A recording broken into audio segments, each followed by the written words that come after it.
What's happening, everybody? It's your boy, Golden Blue Dude, back with you here on Braggin Rights. It's been a little while, and there for a while, I was on a 3 day in a row where I was doing double lives, which, by the way, I'm doing a double live tonight. So I got my YouTube channel over here watching.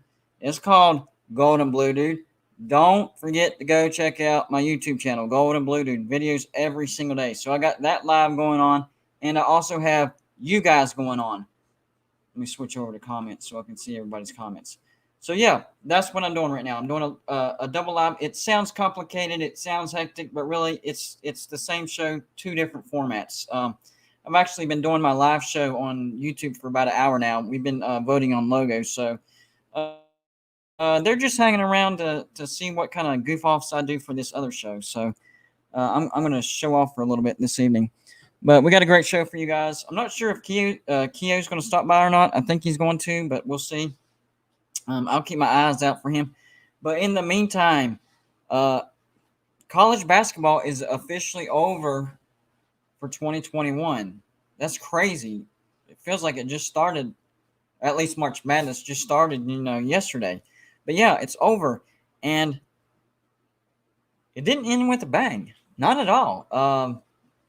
When somebody asked me for a prediction for the national championship for college basketball, I predicted Baylor would win, but I predicted 87-82. So in no way, shape, or form did I think that a blowout was going to happen. In fact, if somebody would have told me a blowout was going to happen, I would have said Gonzaga.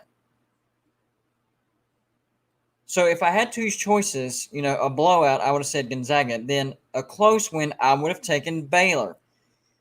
I would have been wrong both ways. The one thing that I was not thinking of, a Baylor blowout, that's what happened. People that watched that game, well, some people that watched the game are like, what happened? Well, it's not that Baylor was just, that much better. It's Gonzaga. Something didn't look quite right. Number one, they weren't getting offensive rebounds. So basically, the way Gonzaga had to play since they weren't getting offensive rebounds is they had to shoot the lights out. And they shot okay. They shot in the 40 percentile, except for 3 points. I think they were 25% from 3-point land. Not 100% sure, but I think it's right between 25 and 30%. Anyways, they weren't getting offensive rebounds, and that's what led to this massive blowout. I think the rebound disparity was actually 17 in the favor of Baylor. So, yeah, if you would have asked me before the game if I saw that coming, I would have said no, I wouldn't have. I know Gonzaga wasn't known as a crazy good rebounding team, but that bad, I'm not sure. So here's the problem that Gonzaga is in right now. Here's the conundrum. So they're a well-known basketball school now, right?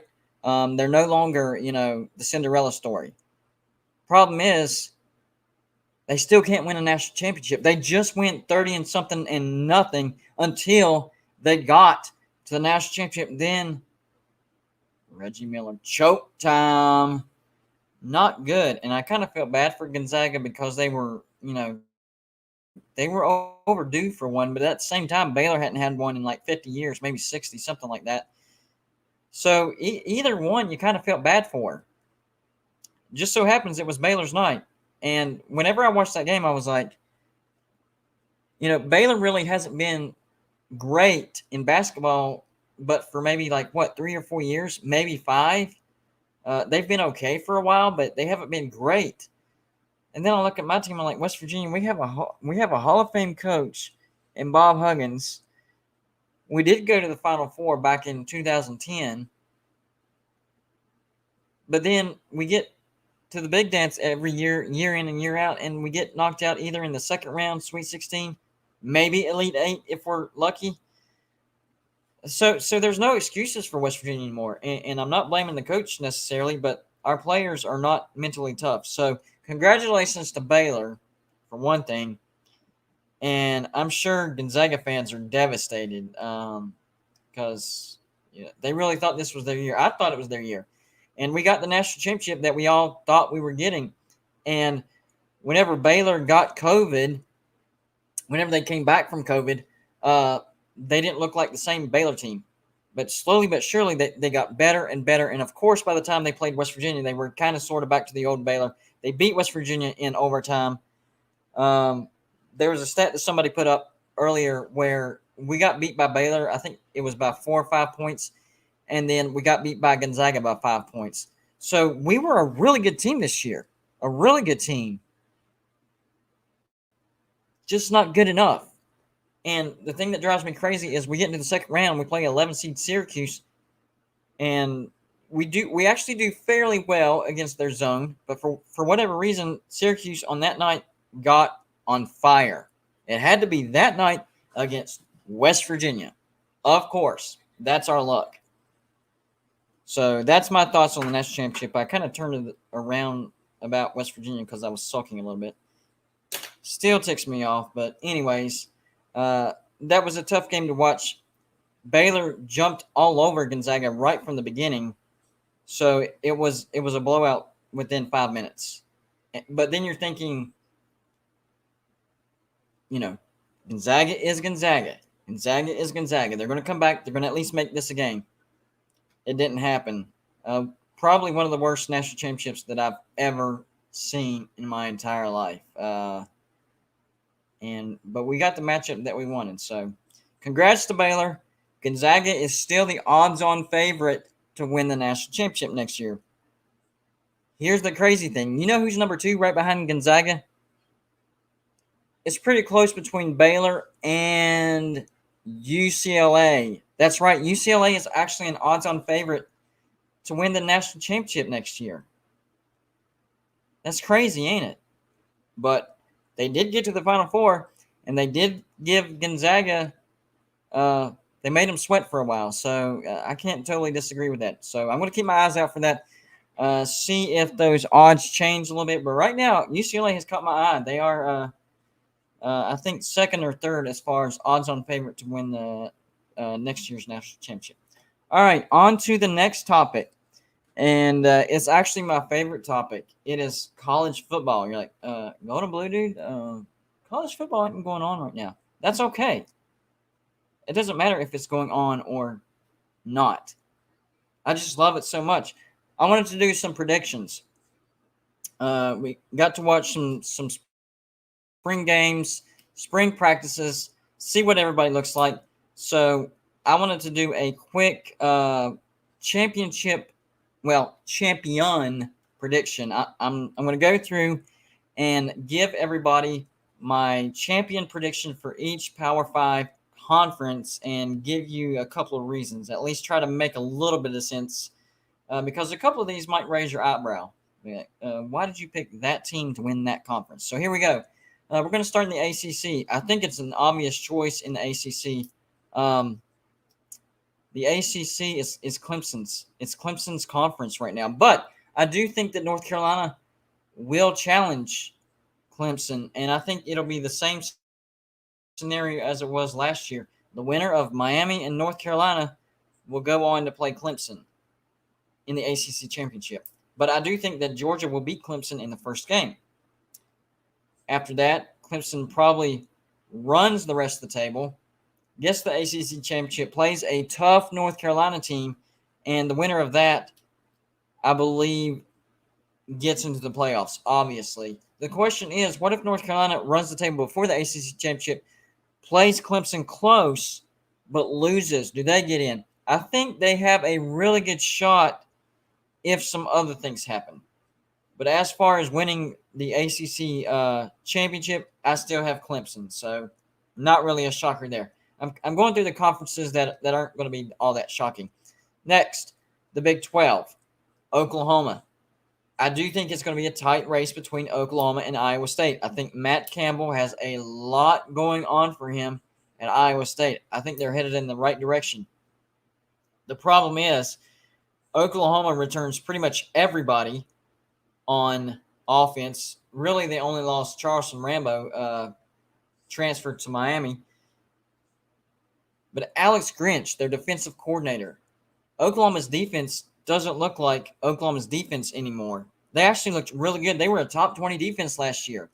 I think Alex Grinch keeps that going, and Oklahoma doesn't have an amazing defense, but a good enough defense. I think they have a top 20, top 25 defense. You pair that with a top 10 offense, probably a top 5 offense with Spencer Rattler, and Oklahoma will be your Big 12 champions, and I think they'll go undefeated. The only game that really makes me raise my eyebrow will be that Iowa State game. But I think Oklahoma is just a smidge better than Iowa State. I don't think we'll see what we saw last year. And last year, the problem with Oklahoma is they got off to a really slow start. They lost to Iowa State and they lost to Kansas State. But then after that, Oklahoma just got going and they never stopped, including a revenge game against Iowa State. So that turned out to be just an on-fire ending to the season. They blew out Florida. I know Florida was missing a bunch of starters, but still, they blew out Florida. That's something, and I think they carry that momentum into the 2021 season.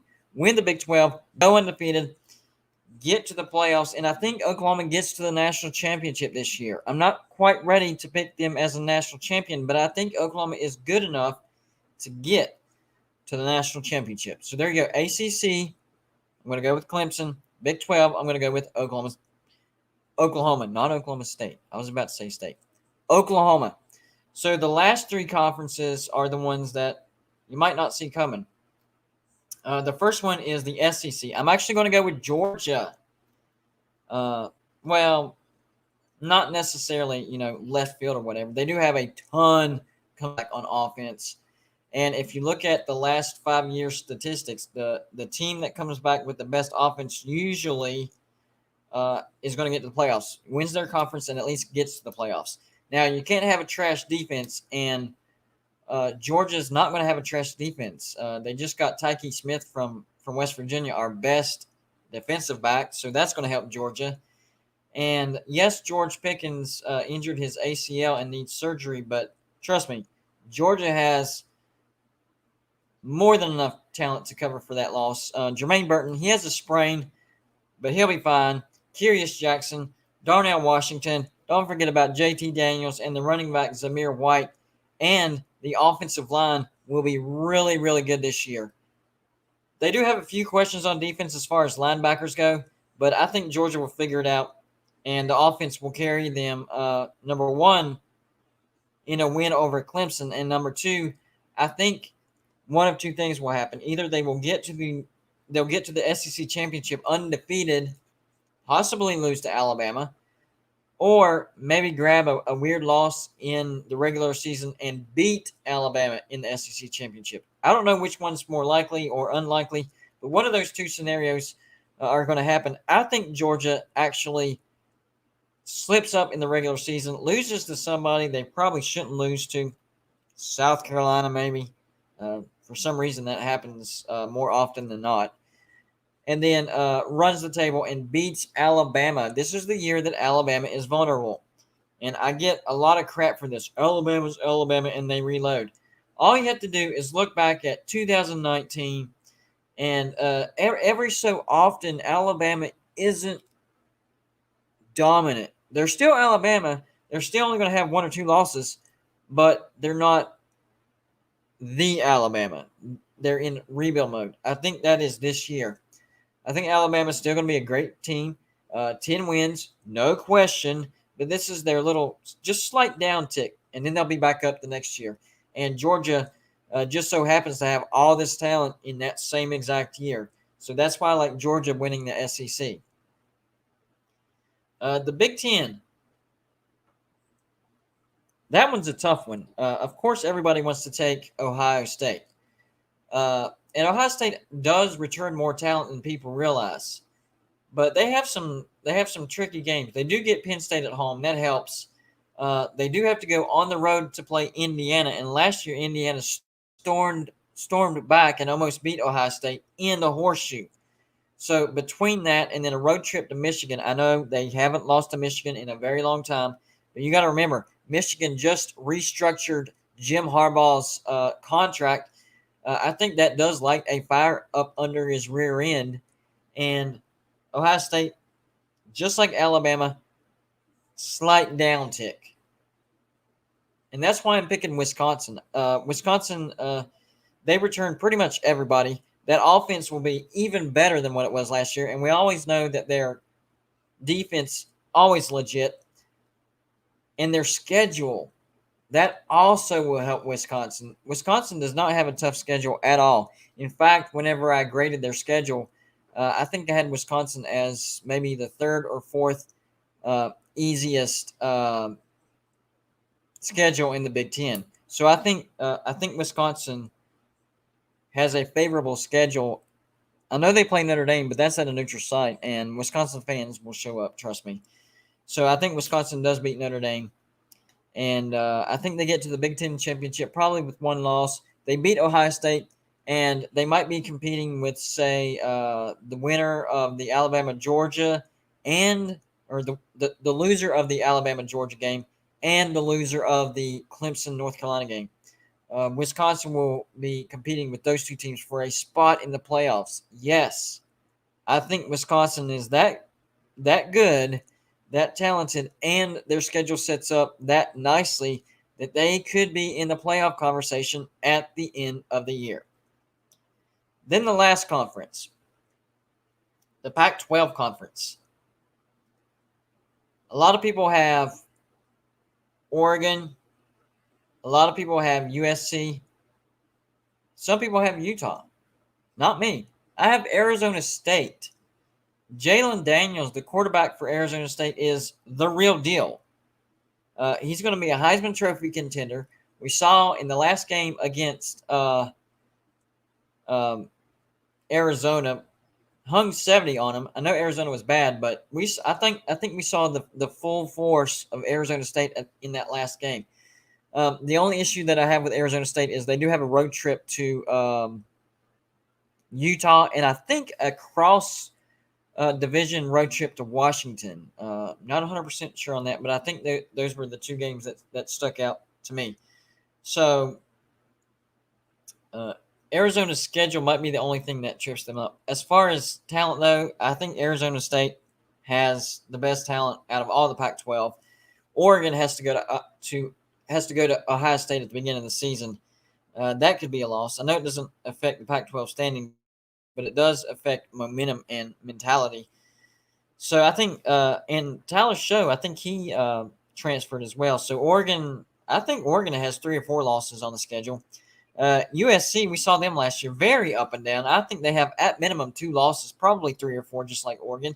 So yeah, I'm going to put money on Arizona State. Just the schedule is the only thing that worries me about Arizona State. Other than that, I think they're good to go. So my official predictions for the Power 5 champions, number 1, the ACC, that'll be Clemson. North Carolina's going to be close. Number 2, the Big 12, Oklahoma. Iowa State might be close. Number 3, the SEC. I'll take Georgia. Alabama's going to be close, I know. And then the last 2 I'm more confident about. And that's going to be Wisconsin for the Big 10 and Arizona State for the Pac-12. So those are my official predictions. As spring goes along, maybe injuries happen, spring games happen. It might change, but as for right now, those are my predictions. I don't see Keo popping up. I don't know what happened. I hope he's okay. He was supposed to stop by and talk about wrestling. I don't know what's on the card. He's the one that keeps me up to date on that. So I'm going to jump off here, guys. I hope y'all have a good night. We're going to actually do another show tomorrow evening at the same time. And hopefully we'll get some wrestling in. We'll try to do all of Wrestlemania into one show. So come back at 10 p.m. Eastern time. I think it's 7 p.m. Pacific. So appreciate everybody that stops by. I hope y'all enjoyed the show. Tell me if you agree with my predictions or not. But that's what I got for now. I'll see y'all on the next show.